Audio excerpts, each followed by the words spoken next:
사실 이 좌파 세력들이 늘 그래왔습니다. 광우병 쇠고기라고 하며 수입 반대하더니 미국 여행 가서는 잘만 먹습니다. 특목고 없애자고 하면서 본인 자녀들을 특목고 파락군에 보냅니다. 반미를 외치는데 본인 자녀들은 미국 유학 보냅니다. 모두가 강남에 살 필요 없다고 하면서 본인은 강남에 삽니다. 여성 인권을 그토록 외치더니 줄줄이 미투입니다. 국민에게 하지 말라는 거 본인들이 제일 앞장서서 합니다. 국민들을 얼마나 우습게 알면 저렇게 뻔뻔할 수 있겠습니까? 단순히 위선과 이중성의 분노에 분노할 문제만은 아니다. 김의겸 대변인에 대해서는 면밀한 조사가 필요하다고 생각합니다. 첫째, 일단 관사 재테크 정말 심각합니다. 청와대 옆에 살던 김 대변인이 이례적으로 갑자기 관사에 입주합니다. 바로 전세금까지 탈탈 털어서 부동산 올인 투자한 것입니다. 국민의 재산을 담보로 잡아 투기에 나선 것입니다. 한마디로 국민의 재산으로 투기했습니다. 둘째, 특혜 대출 의혹입니다. LTV, DTI 규제로 서민들 대출이 어렵습니다. 김의겸 대변인 10억 원 대출 받았습니다. 여러 가지 규제가 작년에 강화되고 있던 시점입니다. 이미 인터넷에서는 대출 특혜 의혹이 파다합니다. 이 부분 명백히 밝혀야 할 것입니다. 셋째, 재개발 정보에 대한 사전 입수 의혹도 빼놓을 수 없습니다. 미리 이런 고급 정보를 입수하지 않고서 사실상 한 달에 400만 원 넘는 이자입니다. 그 금융비용 어떻게 지금 갚고 있는지 궁금합니다. 또한 일종의 이건 부동산 취득과 관련된 여러 가지 비용에 대해서도 궁금합니다. 과감하게 모든 재산을 집어넣습니다. 저같이 제가 뭐 지역구 이야기 또 해서 그렇지만요. 사실 이러한 것을 제대로 파악하는 것은 부동산을 그동안 안 사본 사람이 이렇게 과감하게 투자할 수 있다는 것은 고급 정보를 잘 알고 있다는 것을 반증한다고 생각합니다. 저런 역대급 투기 어떻게 할 수 있었느냐 의문입니다. 모두 합리적 의혹들입니다. 지금 국민들은 분노하다 못해 허탈해 하고 있습니다. 당장 운영위를 열고 관련 상임위에서 조사해야 합니다. 단순 부동산 투기를 넘어서 위법 여부까지 들여다봐야 합니다. 얼렁뚱땅 도의적 책임 느끼고 사의를 표명하는 것으로는 부족합니다. 그리고 대통령께 요구합니다. 당장 경질하십시오. 두 번째 박영선 후보자 말씀드리겠습니다.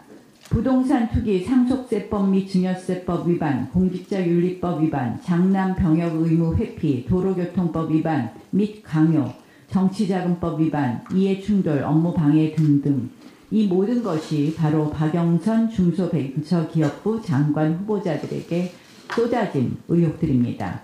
장관 후보자라면 이런 의혹에 해명해야 합니다. 그럴 자신이 없다면 그 자리에서 내려와야 할 것입니다. 그런데 박영선 후보자는 신종 대응수법을 썼습니다. 거짓 답변과 음해로 자신에 대한 의혹을 덮은 것입니다. 아시다시피 본인에 대한 화살을 황교안 당대표에 대한 공격으로 덮었습니다. 본인에 대한 의혹을 황교안 당대표에 대한 비판으로 덮었습니다. 의혹으로 덮었습니다. 우리가 박영선 후보자에 대한 위선 시리즈는 쭉 말씀드리겠습니다. 그런데 민주당 의원들에게 촉구합니다. 패딩에 대해서 분명히 박영선 의원이 패딩 사건이 처음 났을 때 문체위원에게 빌렸다고 얘기했습니다. 그런데 그 당시 문체위원 어느 누구도 나서서 답하지 않았습니다. 두 번째로 이번 인사청문회 과정에서 이종배 의원께서 그 당시 문체위원들에게 모두 서면을 보내서 답변해달라고 했는데 이번 인사청문회 과정에서도 어느 의원도 답변하지 않았습니다. 그런데 세 번째 인사청문회장에서 박영선 의원이 이렇게 얘기했습니다. 동료 의원에게 받았다, 빌렸다. 그런데 그 동료 의원이 직접 말하겠다고 한다. 그리고 이 자리에서 동료 의원을 언급하는 것은 개인의 프라이버시이기 때문에 언급할 수 없다. 이렇게 얘기했습니다. 그 동료 의원 누군지 오늘 나서 주십시오. 민주당 의원 등 동료 의원이 안 나타난다면 저희는 박영선 의원이 청문회장에서 그리고 지금까지 모두 거짓말한 것으로밖에 여길 수 없습니다. 오늘 박영선 의원이 처음 말한 것처럼 문체위 위원이라고 했습니다. 민주당 문체위 위원 제가 지금 숫자를 정확하게 기억 못하지만 10여 명 안쪽입니다. 10여 명 내외입니다. 그 당시 민주당 문체위 위원 누구신지 답해 주십시오. 답하지 않고 오늘 나와서 말씀하시지 않는다면 박영선 의원의 청문회장의 말씀 그리고 그동안 패딩에 관련한 해명 말씀은 모두 거짓이었다고 저희는 단정할 수밖에 없다는 말씀을 다시 한번 드립니다. 그리고